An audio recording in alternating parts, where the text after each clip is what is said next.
He tied a rope about my waist to keep me close as we walked. I felt like a dancing bear.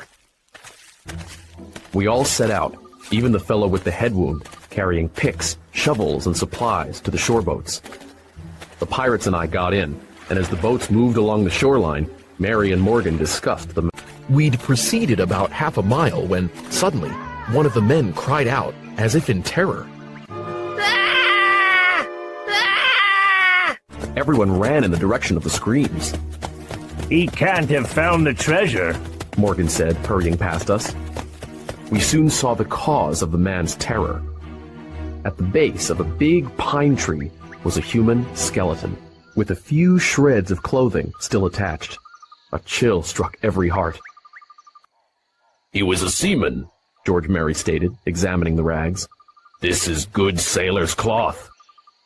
Aye, but why is he lying that way? Asked Long John.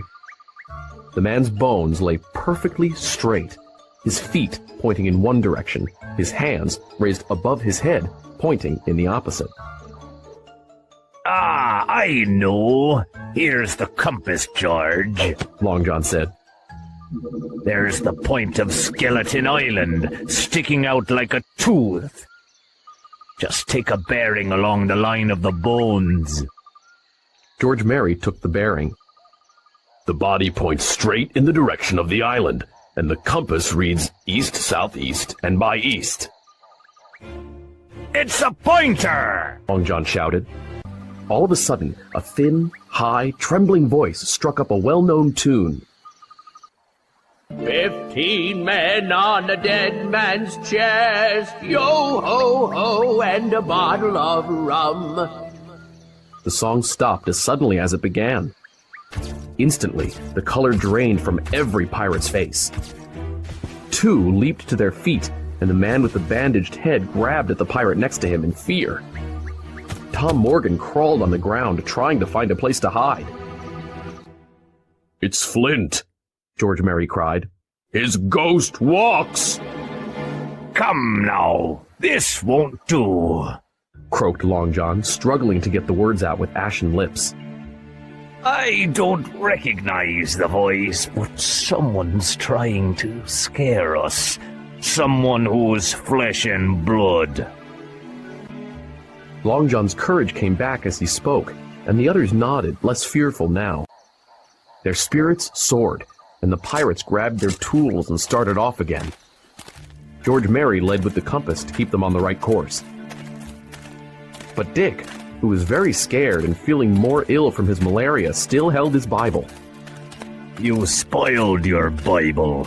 It can't protect you now, said Long John with a sly grin.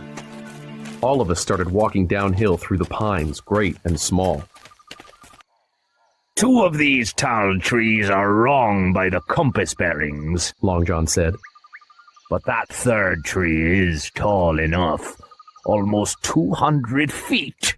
It must have been a landmark for sailors out at sea.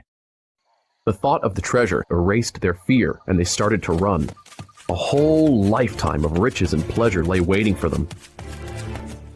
Long John hobbled on his crutch. His nostrils quivered, and he cursed like a madman as he pulled my leash. Come on, boy! He's not even pretending, I said to myself. He'll seize the treasure, find the Hispaniola, cut every on his throat, and sail away! I was too haunted by the human tragedy that had happened here to keep up with the pirates.